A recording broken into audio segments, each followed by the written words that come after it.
तो सबसे पहले हमने इसमें पक्षांतरण के बारे में बात की थी। पक्षांतरण इसका अर्थ था यदि कोई क्रमचय जिसकी लंबाई 2 हो, जैसे 1 2 2 4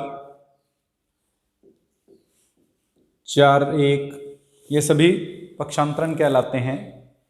इसके अंदर हमने जो भी हमारे पास परम्यूटेशन है उसकी लेंथ हमारे पास 2 आएगी तो ही ये परम्यूटेशन जो है ट्रांसपोजिशन कहलाएगा, पक्षांतरण कहलाएगा। अगर 2 से ज़्यादा है तो वो ट्रांसपोजिशन नहीं है। किसी भी चक्र को पक्षांतरणों में, यानी कोई भी साइकिल है उसको हम ट्रांसपोजिशन में चेंज कर सकते हैं। हमने इसके लिए भी मेथड किया था कि जैसे 1 2 3 4 दे दिया जाए तो हम उसको लिख सकते हैं 1 4 1 3 और 1 2। इस सहायता से किसी भी चक्र को हम पक्षांतरणों के गुणनफल के रूप में व्यक्त कर सकते हैं। यानी जो भी साइकिल है उसको हम ट्रांसपोजिशन के फॉर्म में कन्वर्ट कर सकते हैं। उसके बाद में हमने कल किया था इन्वर्जन या हमारे पास प्रतिलोमी कह दें हम। इसके अंदर हमने ये डेफिनेशन की थी कि अगर जैसे हम I और J के रूप में किसी भी एक ट्रांसपोजिशन को रिप्रेजेंट कर रहे हैं, पक्षांतरण को व्यक्त करते हैं, इसमें I जो है वो स्मॉलर देन है J से, लेकिन सिग्मा I की वैल्यू ग्रेटर देन हो सिग्मा J से, तो हम कहेंगे कि यह एक इन्वर्जन है, प्रतिलोम है। अगर नॉर्मल एक पक्षांतरण दे दिया जाए तो जैसे 1 2 दे दिया जाए, एक साइकिल बन रहा हो तो हम सीधा लिख सकते हैं 1 2 और 2 1 बनेगा, 1 2 और 2 1 बनेगा। तो ये हमारे पास जो है इससे स्मॉलर है लेकिन ये इससे ग्रेटर है, ये हमारे पास इन्वर्जन को रिप्रेजेंट करता है। बट अगर हम इस तरह से कोई भी इन्वर्जन कन्वर्ट कर रहे हैं या ट्रांसपोजिशन कन्वर्ट कर रहे हैं तो इसके अंदर हमें चेक करना पड़ेगा कि क्या ये इन्वर्जन है या नहीं है। अगर सपोज करो इसमें मैं चेक करता हूं तो देखो 1 2 3 4, इसके अंदर जो परम्यूटेशन बनेगा वो 1 का 2 से, 2 का 3 से, 3 का 4 से, 4 का 1 से बनेगा। अब अगर हम कैलकुलेट करते हैं इसमें 1 4 का मतलब है 1 का रिलेशन तो 2 से है और 4 का रिलेशन 1 से है। यहाँ पे 1 जो है वो स्मॉलर देन है 4 से और सिग्मा 1 की वैल्यू ग्रेटर देन है सिग्मा 4 से, ये एक इन्वर्जन है। ये हमारे पास एक इन्वर्जन को डिफाइन करेगा। इसी प्रकार से 1 3 ले लें, 1 2 ले लें, डिफरेंट हम इसमें पक्षांतरण या ट्रांसपोजिशन डिफाइन करेंगे, चेक करेंगे कि क्या वो इन्वर्जन है या नहीं है। इन्वर्जन के लिए स्पेसिफिक यही पार्ट है कि ये तो इससे स्मॉलर आना चाहिए बट ये जो वैल्यू है वो इससे ग्रेटर बननी चाहिए, तभी वो इन्वर्जन होगा, अदरवाइज ये इन्वर्जन नहीं होगा। अब किसी भी एक परम्यूटेशन में कितने इन्वर्जन्स हैं, number of इन्वर्जन्स is called the signature. तो यहां पे हमारे पास जो नेक्स्ट डेफिनेशन है वो है सिग्नेचर, चिन्हक। किसी परम्यूटेशन में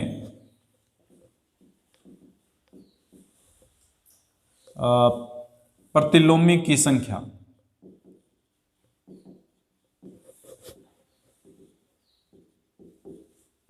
चिन्हक कहलाती है।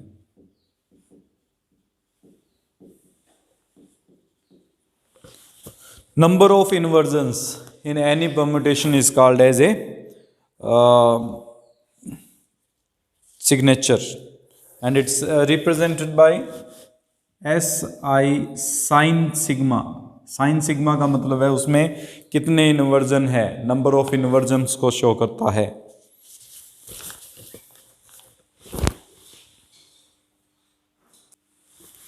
तो इवन और ऑड परम्यूटेशन, सम या विषम क्रमचय, मतलब क्या होगा इसका हमारे पास, जैसे एक कोई भी परम्यूटेशन है हमारे पास सिग्मा इज इक्वल टू हमने लिखा 1 2 3 4 5।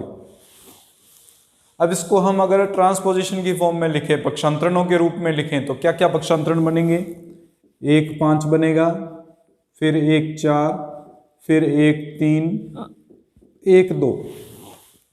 ये जो पक्षांतरणों की संख्या है कितनी संख्या बनी इसमें? 1 2 3 और 4 ट्रांसपोजिशन बने। तो अगर ये सम पक्षांतरण बनते हैं तो उसे समक्रमचय, और अगर विषम संख्या में बनते हैं तो उसे हम विषम क्रमचय कहते हैं। तो यहां पे हमारे पास डेफिनेशन क्या होगी कि किसी भी क्रमचय के पक्षांतरणों की संख्या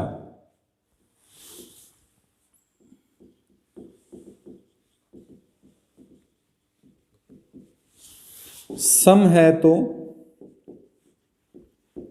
समक्रमचय, विषम है तो विषम क्रमचय कहलाता है। परिभाषा होगी इसकी कि अगर कोई भी हमारे पास परमुटेशन है, उस परमुटेशन के हम ट्रांसपोजिशन बनाए, उस ट्रांसपोजिशन के जो नंबर ऑफ ट्रांसपोजिशन है वो अगर इवन हो तो इवन परमुटेशन कहलाएगा, और ओड हो तो ओड परमुटेशन कहलाएगा। जैसे इसमें हमने अब डिफाइन किया तो 4 परमुटेशंस बन रहे थे, 4 ट्रांसपोजिशन बन रहे थे, पक्षांतरण बन रहे थे 4 एक सम संख्या इवन संख्या है, इसका मतलब ये एक इवन परमुटेशन है। और अगर हम इसमें ये ले लेते सिग्मा इज इक्वल टू 1 2 3 4, तो इसके परमुटेशन बनते 1 4 1 3 1 2। ये जो है 1 2 3 3 बन रहे हैं, 3 एक विषम संख्या है, इसका मतलब ये एक ओड परम्यूटेशन को डिफाइन करता है। तो इवन परम्यूटेशन और ओड परम्यूटेशन का मतलब पक्षांतरणों की संख्या अगर सम है तो समक्रमचय और विषम है तो विषम क्रमचय कहलाता है। पक्षांतरण हम ज्ञात कर सकते हैं। इसमें कुछ स्पेसिफिक पार्ट हैं, जैसे फर्स्ट पार्ट हमारे पास कि जो तत्समक होता है आइडेंटिटी परम्यूटेशन की बात करें तो वो ऑलवेज इवन परम्यूटेशन में काउंट किया जाता है। आइडेंटिटी परम्यूटेशन या हम कह दें कि तत्समक क्रमचय हमेशा समक्रमचय होता है। आइडेंटिटी क्रमचय होता कौन सा है, आइडेंटिटी परम्यूटेशन होता कौन सा है? 1 का 1 से, 2 का 2 से, 3 का 3 से, खुद का खुद से ही संबंध बनता हो। और उसको हम डिनोट कैसे करते हैं? ओनली एक एलिमेंट लिख के लिखते हैं। इसमें पक्षांतरण बना ही नहीं। अगर पक्षांतरण नहीं बना तो इसका मतलब जीरो पक्षांतरण हुआ। जीरो को सम संख्या मानी जाती है, इसलिए इसको हम क्या कहते हैं? इवन परम्यूटेशन कहते हैं। ठीक है। एक जो आइडेंटिटी परम्यूटेशन है वो ऑलवेज एक इवन परम्यूटेशन होगा। अगर इसमें कोई अदर पार्ट है तो उसमें परम्यूटेशंस के नंबर को रिप्रेजेंट करेगा। आइडेंटिटी ऑलवेज एक इवन परम्यूटेशन को रिप्रेजेंट करता है। और इसमें एक और है कि किन्हीं दो जो क्रमचय हैं, विषम क्रमचय और सम क्रमचय, उनका गुणनफल करें तो जैसे अगर हमारे पास 2 क्रमचय हैं जिसमें एक दोनों के दोनों सिग्मा 1 और सिग्मा 2 सम है, उससे पहले एक और, अगर ऑर्डर ऑफ सिग्मा 1, ये भी हम बाद में डिफाइन करेंगे, यदि सिग्मा 1 में क्रमचयों की संख्या, या ये कह दें कि हमारे पास जो पक्षांतरणों की संख्या है, पक्षांतरणों की संख्या वो m है और सिग्मा 2 में पक्षांतरणों की संख्या n है। The number of transposition in sigma 1 is m and number of transposition in sigma 2 is n। तो इन दोनों के गुणनफल में यानी सिग्मा 1 और सिग्मा 2 का जब गुणा करेंगे m प्लस n पक्षांतरण आएंगे। m प्लस n यानी दोनों संख्याएं जुड़ जाएंगी जितने पक्षांतरण। जैसे इसका गुणा करेंगे तो हमारे पास 1 2 3 4 पक्षांतरण है, इसका गुण हमारे पास 3 पक्षांतरण है। अगर इन दोनों का गुणा कर देंगे तो हमारे पास 4 और 3 7 पक्षांतरण आ जाएंगे। दोनों का जोड़ होगा हमेशा। ठीक है। अब अगर 4 और 3 7 बनता है तो पहली कंडीशन इसमें यह बनती है कि अगर दोनों के दोनों m और n इवन है, सम है, तो उस केस में सिग्मा 1 और सिग्मा 2 का जो मल्टीप्लिकेशन होगा वो भी सम होगा, एक सम पक्षांतरण बनेगा हमारे पास, सम क्रमचय बनेगा। अगर सिग्मा 1 भी सम है और सिग्मा 2 भी सम है, यानी पहले में भी 2 है एलिमेंट और दूसरे में पक्षांतरण कितने हैं, 4 हैं, दोनों का जोड़ 6, एक सम पक्षांतरण ही बनेगा। दूसरी कंडीशन इसमें कि यदि m और n दोनों ओड हैं तो उस केस में सिग्मा 1 और सिग्मा 2 को जब मल्टीप्लाई करेंगे तो वो भी एक ओड परमुटेशन ही बनेगा। ओड परमुटेशन यानी सॉरी इवन परमुटेशन बनेगा, सम हमारे पास क्रमचय बनेगा ये। अगर दोनों ओड हैं, दोनों ओड का मतलब एक में 3 क्रमचय, एक में 5 क्रमचय, 3 और 5 को जोड़ेंगे तो हमेशा एक सम आएगा। दो विषम संख्याओं को जोड़ने पर हमेशा एक सम संख्या आती है। तो यहाँ पे दो विषम है, ओड है, अगर दो ओड हैं तो दोनों ओड को ऐड करने पर ऑलवेज क्या बनेगा, एक इवन परमुटेशन बनेगा, सम क्रमचय बनेगा। उसके बाद में आता है हमारे पास तीसरी कंडीशन इसमें कि अगर एक तो हमारे पास क्या हो, इवन, और एक ओड हो, कोई भी एक ओड हो सकता है, m ओड हो सकता है, n इवन हो सकता है, n इवन और m ओड हो सकता है, तो उनका मल्टीप्लिकेशन करने पर सिग्मा 1 और सिग्मा 2 जो है वो ऑलवेज एक ओड परमुटेशन ही बनेगा, क्योंकि सम और विषम को जोड़ने पर हमेशा एक विषम संख्या प्राप्त होती है। जैसे 2 और 3 को जोड़ें, 8 और 7 को जोड़ें तो हमेशा एक विषम संख्या ओड नंबर ही हमारे पास रिजल्ट आता है। तो जब भी दो का मल्टीप्लिकेशन कर रहे हैं, अगर वो इवन है दोनों के दोनों परमुटेशन तो इवन परमुटेशन आएगा, ओड है तो ओड परमुटेशन आएगा, इवन परमुटेशन बनेगा दोनों ओड को मल्टीप्लाई करने पर। लेकिन अगर एक इवन और एक ओड है तो ऑलवेज एक ओड परमुटेशन बनेगा। ये पार्ट लिख लीजिए। तो इसमें माना इसको an से व्यक्त किया जाता है हमेशा, तो हम मान के चलेंगे कि an जो है वो एक इवन परमुटेशन का ग्रुप है, even permutation, set of even permutation. Even permutation यानी इसके अंदर जो भी एलिमेंट्स होंगे वो सारे के सारे समक्रमचय हैं। अगर अल्फा बीटा n का एलिमेंट है तो अल्फा जो है वो एक इवन परमुटेशन है, समक्रमचय है, ये मान के चलते हैं। हमें सबसे पहले ये प्रूफ करना है कि an और गुणा करने पर ये एक ग्रुप बनता है, ये हमें प्रूफ करना है। टू प्रूव का पार्ट है ये हमारे पास। इसमें हमें पता है कि अल्फा और बीटा अगर दो एलिमेंट लेके चलते हैं an से रिलेटेड जो कि सम परमुटेशन है, तो इनका मल्टीप्लिकेशन करने पर अल्फा गुणा बीटा वो भी an का ही एलिमेंट बनेगा, क्योंकि दो समक्रमचयों का गुणनफल भी एक समक्रमचय होता है। इवन परमुटेशंस का मल्टीप्लिकेशन ऑलवेज क्या होता है, इवन परमुटेशन होता है। इसका मतलब संवरता का नियम लागू होता है, क्लोजर प्रॉपर्टी अप्लाई होती है, संवरता का नियम लागू होता है, अतः ये जो पहली कंडीशन है ग्रुप की वो डिफाइंड होती है। उसके बाद में हमारे पास सेकंड डेफिनेशन या फर्स्ट पार्ट जो था उसके अकॉर्डिंग साचर्यता, एसोसिएटिव।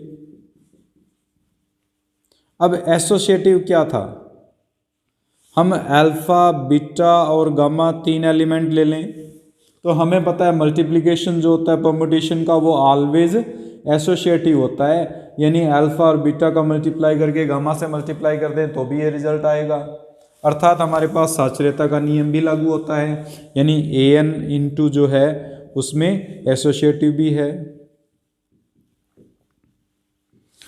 सेकंड कंडीशन थी इसमें तत्समक, आइडेंटिटी। अभी अभी हम टॉपिक करके गए हैं कि आइडेंटिटी जो परमुटेशन होता है वो समक्रमचय माना जाता है। अगर समक्रमचय माना जाता है इसका मतलब समक्रमचयों में वो भी आएगा। आई जो है वो बिलोंग करेगा an से, because I is always even permutation. तो इवन परमुटेशन होने के कारण इसमें बिलोंग करता है, और बिलोंग करता है तो तत्समक भी विद्यमान है। उसके बाद में थर्ड कंडीशन थी इसमें प्रतिलोमी। प्रतिलोमी में भी यही कंडीशन आएगी इनवर्स, कि अगर अल्फा ए एन का एलिमेंट है तो अल्फा इनवर्स भी हमारे पास ए एन का एलिमेंट होगा। अगर समक्रमचय है अल्फा तो ए एन अल्फा इनवर्स भी समक्रमचय ही रहेगा। लिखते कैसे हैं, जैसे सपोज करो अल्फा इज इक्वल टू 1 2 3 है, एक समक्रमचय है, 1 का 3 से और 1 का 2 से, दो ही पक्षांतरण बन रहे हैं, इसका मतलब एक समक्रमचय को परिभाषित करता है। अल्फा इनवर्स जब लिखेंगे तो वो कैसे लिखा जाता है, 3 2 1 से। अब अगर इसके पक्षांतरण बनाएंगे तो क्या बनेंगे, 3 1 एंड 3 2 ट्रांसपोजिशंस बनेंगे। अगर दो ट्रांसपोजिशन बन रहे हैं तो फिर से एक इवन ही बन रहा है हमारे पास, अर्थात इनवर्स भी इवन होगा, इनवर्स भी इसमें एग्जिस्ट करता है। और ये चारों कंडीशंस अप्लाई हो रही हैं, इसलिए ए एन इंटू जो है वो क्या है, एक ग्रुप है।